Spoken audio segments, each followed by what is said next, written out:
I expected it. I expected he would go, but I don't know, when it happens, it's still tremendous. It's a big shock. It's sad and funny. It's touching and it can be amusing. They're always laughing at me. Why are they laughing at me? Hollywood's golden age sparkled with fame, laughter, and elegance.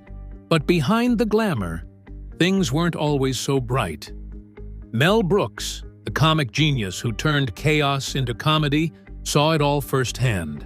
I took the script and I said, we got the money, we're gonna make the movie. And I threw it on his makeup table and he burst into tears and held his face and cried. He met legends who were brilliant, yet cruel, charming, yet dangerous, and heroes who sometimes hid darker sides.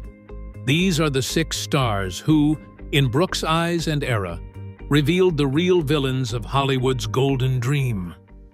Errol Flynn, the maniac in the tower. Mel Brooks once told a story so absurd it sounded like a movie scene. He said he had been locked in the Waldorf Towers with Errol Flynn, trapped with one of Hollywood's most notorious playboys for 3 chaotic days. Flynn, he recalled, was a raving maniac, trying to get Brooks drunk while the young comic desperately looked for an exit. It wasn't a metaphor. It was Mel Brooks's first-hand glimpse into the wildest man Hollywood ever created. Errol Flynn was the ultimate Golden Age hero, tall, laughing, reckless. To audiences, he was Captain Blood, Robin Hood, and every swashbuckler who made adventure look easy. But to those who knew him personally, Flynn's charm carried a dangerous current. He was magnetic and mercurial, capable of breathtaking generosity one moment and destructive excess the next.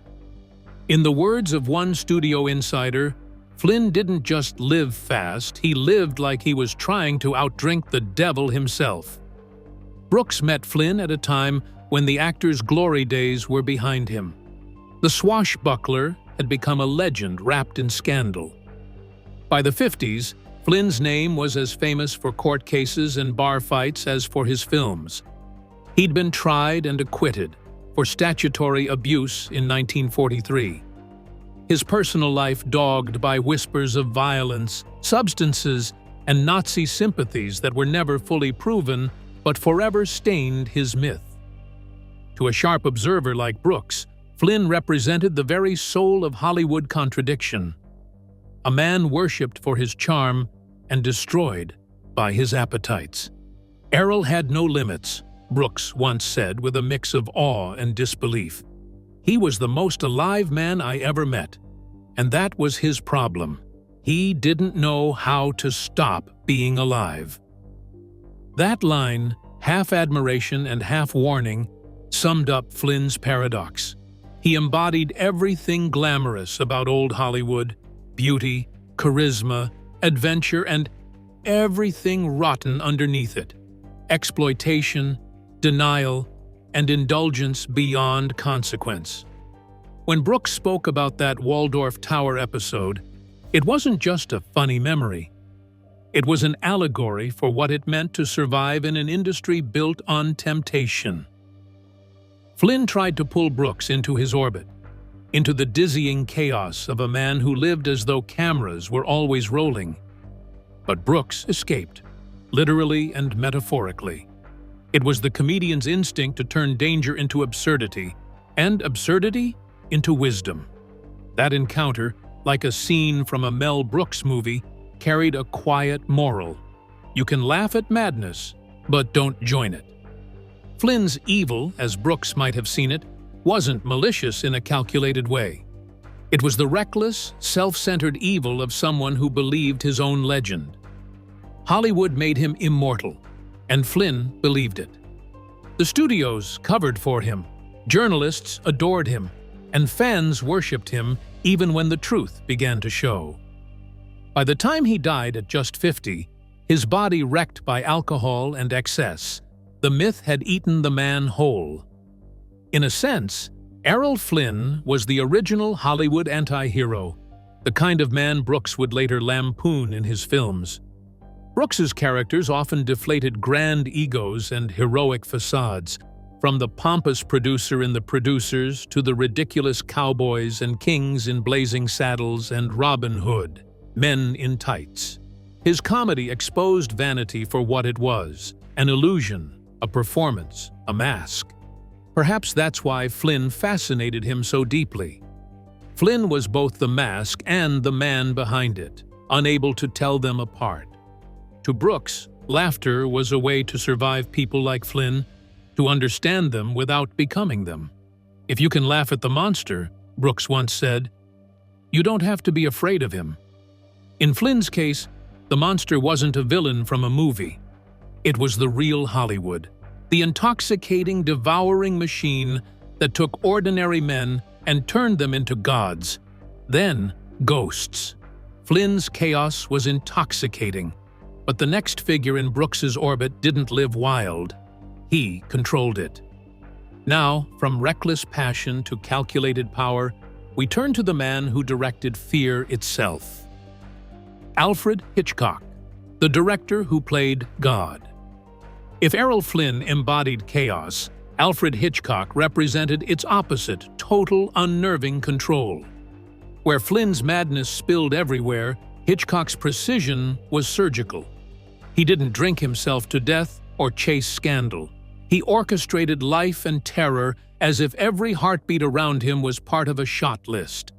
And to Mel Brooks, who both idolized and mocked him, Hitchcock was the kind of genius who made fear feel like art, and art feel like domination.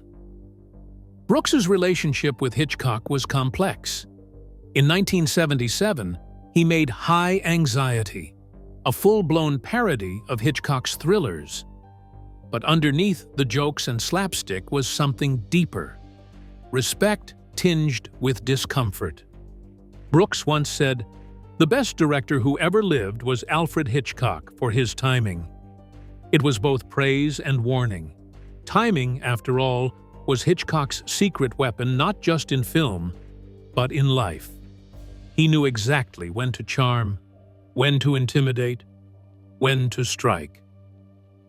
By the time Brooks rose to fame, Hitchcock had become a mythic figure, the master of suspense, a man who could make audiences scream with nothing more than a shadow or a slow-moving camera. But his mastery came at a price. Behind the curtain of genius was a man accused of emotional cruelty, obsession, and psychological manipulation. Stories of his behavior toward his leading ladies, particularly Tippi Hedren, revealed a chilling pattern. Hitchcock, according to Hedren, tried to control not just her performances, but her entire existence.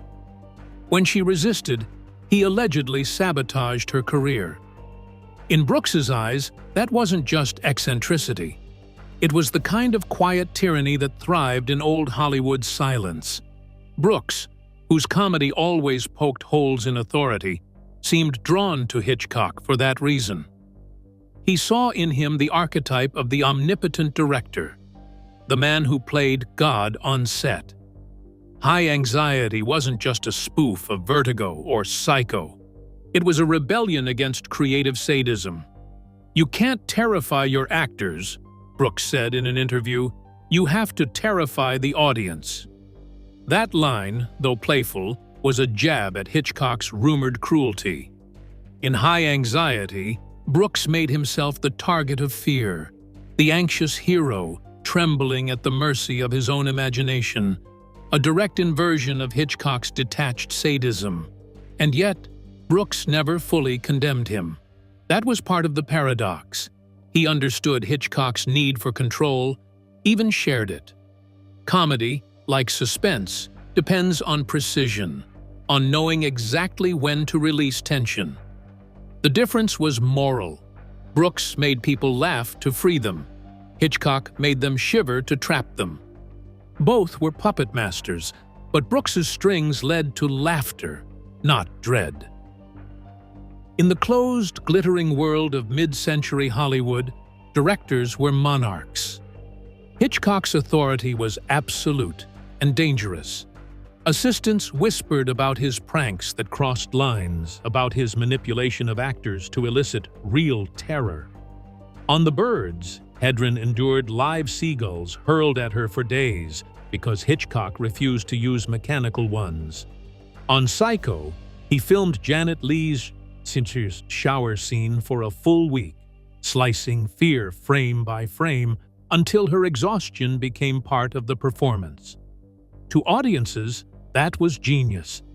To insiders like Brooks, it was something darker, the artistry of a man who confused fear with devotion. Brooks's humor about Hitchcock was always double-edged. He could laugh at High Anxiety's parody of The Birds, but beneath the laughter was an understanding of how cruelty hid behind the language of art. His Hitchcock impression, the dry, ominous voice, the looming silhouette, was both homage and exorcism. He was making fun of the very authority that had intimidated generations of filmmakers. When Brooks talked about Hitchcock's influence, he never reduced it to hero worship. He admired the craft, not the cruelty. "He was the master," Brooks once said. But, you don't have to be afraid of the master. That was more than a compliment. It was a declaration of independence. Brooks, the comedian who conquered fear through laughter, refused to be intimidated by any man, not even the one who made fear his signature. If Flynn's evil was wild and visible, Hitchcock's was quiet and intellectual, the evil of control, of manipulation disguised as genius. He didn't explode like a firecracker. He tightened his grip slowly, like suspense itself. In Brooks's Hollywood, Flynn was the monster you ran from. Hitchcock was the one who made you question if you ever escaped. The next one, though, was something else entirely, not madness, not mastery, but method. Marlon Brando, the mad method. If Hitchcock ruled with intellect and control, Marlon Brando ruled through chaos disguised as art. By the time Mel Brooks began directing films in the 70s, Brando had already reshaped acting forever and alienated nearly everyone around him. To Brooks, Brando was a phenomenon, a man so consumed by his craft that he blurred the line between authenticity and insanity. As Brooks once joked, Brando didn't play characters, he became them. Sometimes, I'm not sure he ever came back. Brando was the wild new face of post-war Hollywood, a rebellion against the old, polished glamour of Errol Flynn's era. He mumbled, sweated, slouched, and shattered the theatrical traditions of the screen. Yet for all his talent, he terrified directors, co-stars, and studios alike. Mel Brooks, ever the observer of human extremes, watched with fascination as Brando became both the savior and saboteur of modern acting. He brought truth, Brooks once said in an interview, but he also brought trouble. Brando's reputation for being difficult was legendary. On Mutiny on the Bounty, he refused to follow direction, rewrote his lines, and caused such delays that the film went wildly over budget. On Apocalypse Now, he arrived overweight, unprepared, and reportedly refused to memorize the script. Yet somehow, his presence still electrified the screen. His unpredictability was the performance. Brooks, who thrived on improvisation in his own films, admired that dangerous spontaneity, but he also recognized the collateral damage it caused. The difference between Brooks and Brando was purpose. Brooks's chaos was designed. Brando's was instinctual. Brooks used humor to illuminate madness, to control it through timing and satire. Brando let madness consume him. He was too honest for Hollywood, Brooks once said. But sometimes, honesty is just another word for self-destruction. That, perhaps, was Brando's tragedy, his refusal to fake anything, even at the cost of his career, his relationships, or his peace of mind. Brooks's fascination with Brando was also rooted in contrast. Brando despised comedy. He called it dishonest. claiming laughter distracted from the truth of human pain. Brooks, the eternal jester, believed the opposite, that laughter was the most truthful thing of all. The two men represented opposite ends of the artistic spectrum. Brando, the tortured realist. Brooks, the absurdist philosopher. Yet both were driven by the same obsession, finding truth in performance, no matter how uncomfortable it became. In interviews, Brooks occasionally teased the method generation, actors who, inspired by Brando and the Actors Studio, treated their roles as spiritual transformations. "Some of them forget it's called acting," he quipped. "They come home still being the killer." Beneath the joke was a real critique, that Brando's intensity had opened a Pandora's box in Hollywood, where obsession replaced professionalism.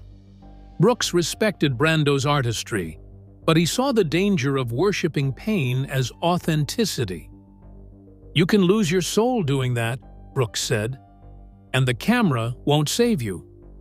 Brando's personal life only deepened his myth. He was mercurial, brilliant, and deeply private. He rejected the Hollywood system that made him a god, retreating to his island in Tahiti, while the industry that once adored him called him impossible. To Brooks, that isolation was symbolic, the inevitable fate of every genius who refused to compromise. "He built his own island," Brooks once joked, "and I think part of him wanted to drown there." And yet, there was humanity beneath the madness. Brooks saw it too. Behind Brando's cruelty toward directors and erratic behavior on set was a man shaped by trauma and moral conscience.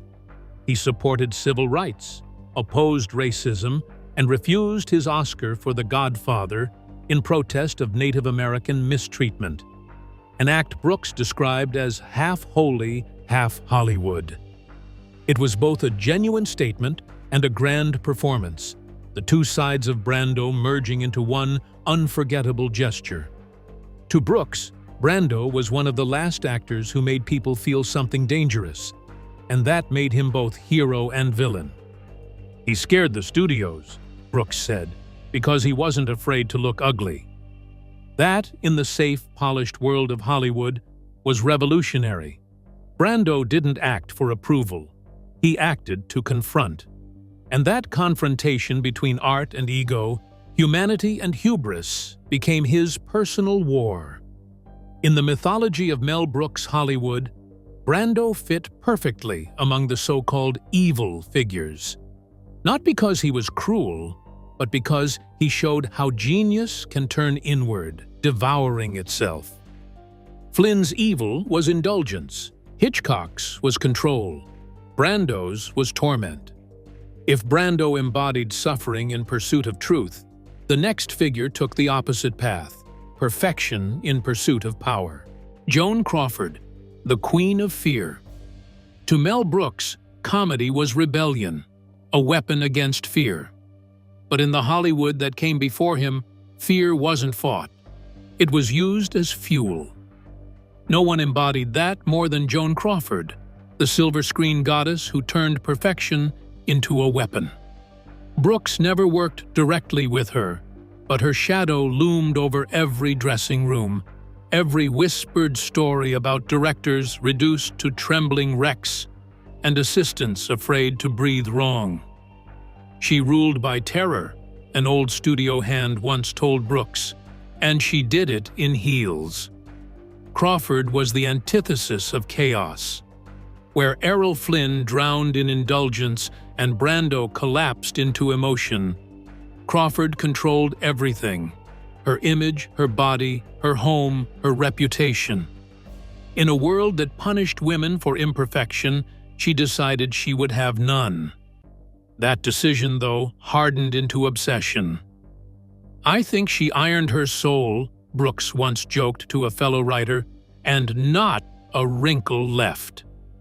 He meant it as humor, but there was truth in it. Crawford's discipline was legendary. Her wrath, infamous. Stories of her on-set behavior were practically folklore by the time Brooks hit his stride in the late 60s. Crew members spoke of her arriving hours early, memorizing not only her lines but everyone else's, rearranging props herself when she thought they looked wrong. Her professionalism was unmatched, but so was her temper.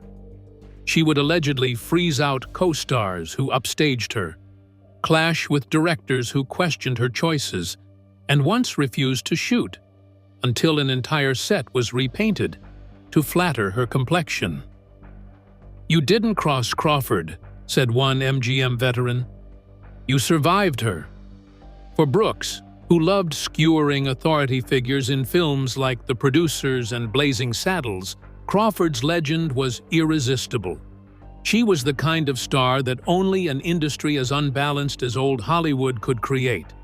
A woman forced to act like a general just to be treated like a professional. In that sense, her evil was complicated. Brooks often said that power in Hollywood made monsters out of everyone. The difference was only in what they demanded. Men got away with cruelty. Women had to package it as perfection. The release of Mommy Dearest in 1981, years after Crawford's death, cemented her public image as a tyrant. Her adopted daughter Christina's memoir painted her as an abusive perfectionist, a mother who replaced affection with punishment. While some in Hollywood defended Crawford, others quietly nodded. Brooks, who never commented publicly on the book, once mused in an interview about the price of performance. "You play a role long enough, it starts to play you." Crawford, perhaps, never stopped playing the role of Joan Crawford. Even at home, the lipstick stayed flawless. Brooks was fascinated by the psychology of control. His films often featured characters desperate to manage chaos, producers scheming for power, governors manipulating image, artists terrified of failure. In Crawford, he would have seen the same impulse taken to its extreme. She wasn't a villain to him so much as a tragic archetype, the actor so consumed by the act of being perfect that she forgot how to simply be. In an industry run by men who could afford flaws, Crawford's only survival strategy was domination, and so she dominated everything, even herself. Behind the jokes, Brooks respected the terror she inspired. He knew the cruelty wasn't random, it was defensive. "They made her a goddess," he once told a colleague, and then blamed her for acting divine. That paradox fascinated him, the way Hollywood created impossible ideals, then punished those who tried to live up to them. Crawford's anger wasn't senseless. It was the sound of a woman refusing to disappear. Yet even Brooks couldn't ignore the darker parts of her story. Friends recalled her rages, her drinking, the way she turned affection into command. "She wanted love," one actor said, but only if she could direct it. Brooks, who built his career on understanding human frailty through laughter, might have seen in her a warning. Control can be its own kind of madness. When power becomes armor, it cuts both ways. If Flynn was the sinner, Hitchcock the manipulator, and Brando the martyr, then Joan Crawford was the general, leading an army of one. Her strength was legendary, her fear contagious. Jerry Lewis, the comic who forgot to laugh. Mel Brooks often said that comedy was the bravest art form because it demanded vulnerability. "You can't lie in comedy," he told an interviewer once. "If you're not honest, the audience will smell it in a second." And yet, if there was ever a comic whose laughter hid a labyrinth of ego, insecurity, and rage, it was Jerry Lewis, the man who made the world laugh, but could barely stand the sound of his own echo. Brooks had immense respect for Lewis's talent. To him, Jerry was a pioneer, one of the few who had truly revolutionized American humor. His work with Dean Martin in the 50s was pure dynamite, a beautiful clash of chaos and charm that reinvented what a comedy duo could be. Brooks, himself a writer for Your Show of Shows around the same time, admired how Lewis brought slapstick back to life for post-war audiences. "He was a genius with a rubber face, too," Brooks recalled. "Nobody could break their own body funnier." But genius in Hollywood rarely came without a cost. Lewis's ambition was volcanic, and Brooks had a front-row seat to its fallout. After the Martin and Lewis split, Jerry turned inward, directing, writing, acting, controlling every inch of his productions. It was the kind of obsessive authorship Brooks recognized in himself. But where Brooks used chaos as fuel for laughter, Lewis used it to build an empire around his own name. "Jerry didn't just want to be funny," Brooks said once. "He wanted to be God." The trouble was, gods make terrible collaborators. Brooks's circle included writers and comedians who had worked with Lewis, and nearly all told the same story. He was brilliant, but impossible. He berated crew members, micromanaged scenes to the frame, and demanded emotional loyalty from everyone on set. His temper was legendary. His self-pity, operatic. There were days when he'd be the kindest man alive, giving money to crew families in need, and others when he'd humiliate his closest friends for a single mistake. Brooks, who believed in comedy as communion, found that brand of tyranny fascinating and horrifying. In interviews, Brooks often used Lewis as an example of what he called the loneliness of genius. "Comedy," he explained, "requires distance. You observe, exaggerate, expose. But if that distance grows too wide, you lose the ability to feel what you're mocking." Lewis had crossed that line. He became a caricature of control. His films, like The Nutty Professor, mirrored his real-life duality: the shy, awkward man versus the monstrous alter ego who demanded attention. Brooks saw that as more than coincidence. "Jerry wasn't playing a character," he once said. "He was confessing." By the 70s, Lewis's reputation in Hollywood had curdled. While Brooks's own career exploded with Blazing Saddles and Young Frankenstein, films that thrived on collaboration and laughter, Lewis became more isolated. His later projects were ambitious but strange, like The Day the Clown Cried, the infamous unreleased film about a clown in a Nazi concentration camp. Brooks, a Jewish comedian who built his career on turning tragedy into absurdity, understood the impulse but questioned the execution. "That story's too dark for sincerity," he said. "It needs satire, otherwise it'll eat you alive." He wasn't wrong. The project nearly destroyed Lewis. Critics ridiculed the idea before it was even finished. And Lewis, wounded, withdrew further from the public eye. To Brooks, this was tragedy in real time. A man who built his empire on laughter, now buried by the weight of his own seriousness. The saddest thing, Brooks reflected later, is that Jerry stopped laughing long before we did. And yet, there was admiration too. Brooks never called Lewis evil in the literal sense. He wasn't cruel like Hitchcock or tyrannical like Crawford. His darkness was internal, the way brilliance consumed compassion, the way ambition devoured humility. In Brooks's private hierarchy of Hollywood's sinners, Jerry Lewis was the comic who lost sight of joy. He once told a friend that Lewis represented what happens when the clown forgets the joke. It was a warning as much as a lament. Brooks believed comedy was sacred because it kept ego in check. Laughter humbled both performer and audience, but when the laughter became self-worship, when it turned inward, it stopped being funny. Lewis, for all his genius, had crossed that invisible line, from entertainer to idol, from laughter to lament. Even so, Brooks never dismissed him entirely. He'd often imitate Lewis during interviews, exaggerating his manic gestures, his breathless delivery, his strange blend of innocence and arrogance. But underneath the impression was empathy. He hurt people, Brooks admitted once, but mostly himself. Jerry Lewis wasn't evil. He was haunted. Haunted by his gift, his image, his need to control everything he touched. In Brooks's Hollywood pantheon, that was enough to make him one of the Dark Six, not because he was monstrous, but because he showed how even laughter could become a kind of curse. And if Lewis's darkness was born of obsession, the next name on Brooks's list came from something deeper, older. The quiet malice of a man who hid his cruelty behind charm. Kirk Douglas, the hero with the hidden knife.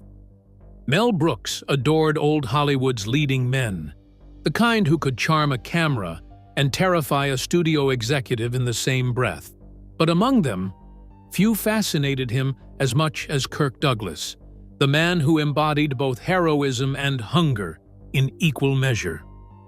To the public, Douglas was Spartacus, the defiant slave who shouted, "I am," and gave Hollywood one of its most enduring symbols of rebellion.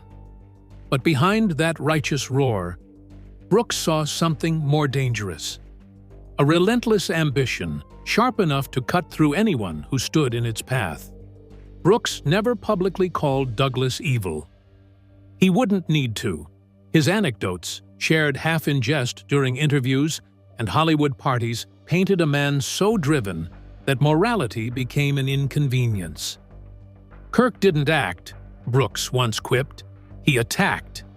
It was a compliment and a warning.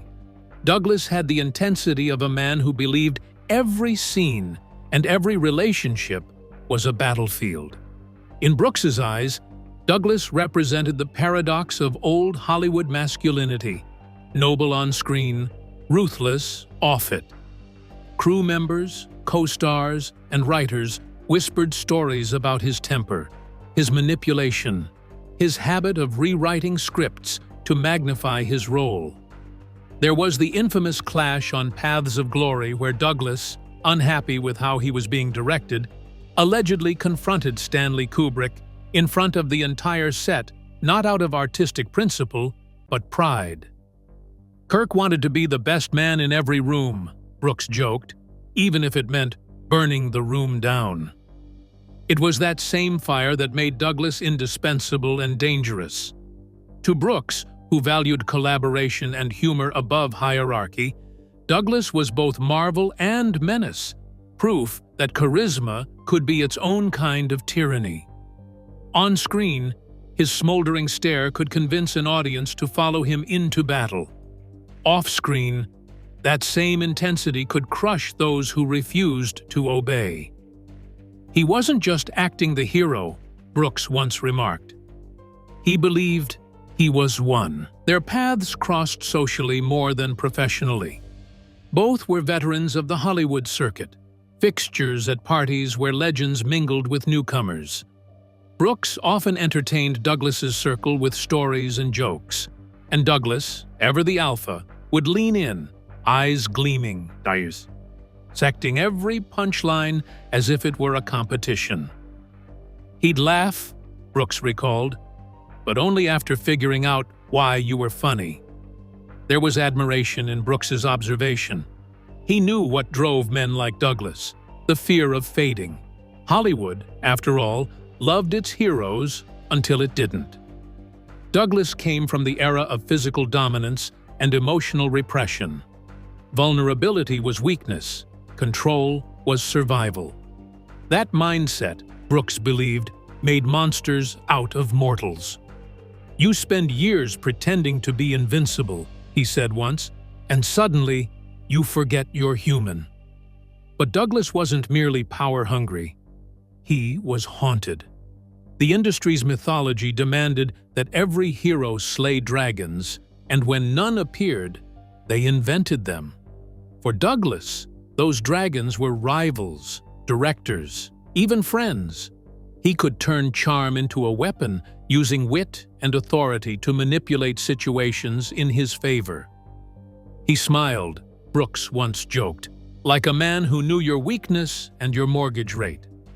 The irony, Brooks noted, was that Douglas's ruthlessness often served noble causes. He famously broke the Hollywood blacklist by crediting blacklisted writer Dalton Trumbo on Spartacus, a move that risked his career and changed film history. It was a courageous act, yet Brooks saw it as emblematic of Douglas's duality, an act of rebellion fueled as much by righteousness as ego. Kirk wanted to do the right thing, Brooks said, but also to be the one doing it. That contradiction fascinated him. Brooks loved people who contained multitudes, the sinners who built their own sanctuaries, the heroes who hid knives behind smiles. Douglas, he thought, was the ultimate golden age figure. Brilliant, conflicted, impossible to categorize. There was a dark glamour to him, the sense that every act of kindness had a shadow. Behind the laughter and legends, Mel Brooks showed us that even Hollywood's brightest stars cast long shadows and their stories still burn. Subscribe for more untold tales from the golden age of film.